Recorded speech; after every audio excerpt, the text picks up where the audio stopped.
heart of hearts, we know something's wrong. We may not want to admit that, because our natural sort of existence is very much of the view we want to help. That's what we want to do. And actually, I was at the World Economic Forum in January in Davos and attended a really interesting panel with Michael Dell, the computer guy from here, and Prime Minister Vladimir Putin from Russia. And I love this story because actually, well, there were others on the panel, but these were the two most interesting. I love this story because, as it turns out, I found this out later, President Kagame was also, from Rwanda, was also in this meeting. And he was really riled, but I didn't know, of course, that I would subsequently have time with him. But the story is as follows, or what happened was as follows. They had a bit of a chat about the world, the economy, and so on. And I think it was Klaus Schwab, who runs who's the founder of the World Economic Forum, says, does anybody have any questions? And Michael Dell's on the panel, says, yeah, I'd like to ask a couple questions. And he's given the floor, and he turns to Prime Minister Putin and says, I just want to know, how can we help you? How can we help Russia? And Vladimir Putin, I mean, for all his flaws, I thought, wow, that was pretty punchy.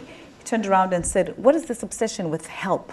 We're not incapable. We're not invalids. We're not incapable of doing something. We're the Russian Federation. And President Kagame, I'm paraphrasing, of course, I don't remember the exact words, but that was, in essence, his point. He was really obsessed and enraged at this whole notion that Michael Dell, with all good intentions, would say, how can we help you? And he's like, what do you mean, help? We don't need help. If you want to come to Russia and be partners in our strategy for development, you're more than welcome. But don't talk to us like we can't do it. And President Kagame was really obsessed about this. This is part of this whole aid culture, he said. He says it's exactly the same thing. People always come in, President Kagame, how can we help?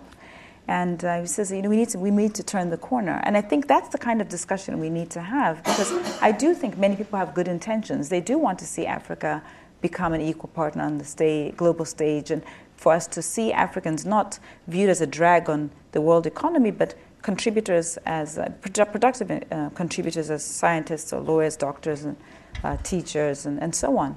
And I think that to get to that point, we need to stop thinking about how can we help Africa in that way. We need to start thinking about what can be done. Are there opportunities in our experiences that can actually participate in being equal partners in Africa?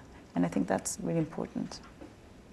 Well, now one thing I wonder as you're talking talking about ways in which aid is actually harming Africa and putting it on the wrong path. And now we're here in a democratic, free environment, and in a democratic society, when some power does some wrong, we hold them accountable, and we have democratic mechanisms by which we can hold powers that do harm accountable for the harm that they do. We can vote our leaders out of office. We can, we can impeach leaders that do even more harm. We have checks and balances.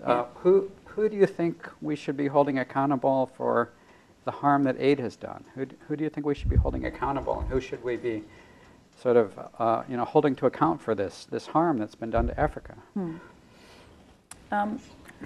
I think I take the view that what's done has been done, and I think we need to kind of draw a line underneath it. I think You're willing to have sort of an amnesty? Yeah, I am. Because, I find too many people say, well, actually, Africa's owed because of colonialism, or because we have, we're always finding what I consider very easy excuses for Africa's predicament. It's tribalism, it's because of climate, it's because of historical context, and I hope people get a chance to read the book, because I talk about all of these arguments and how this is just not the way that we can really justify the situation in Africa. And my view is that if we're going to start making these excuses, then we should really just throw our hands in the air, because a lot of these things can't be changed.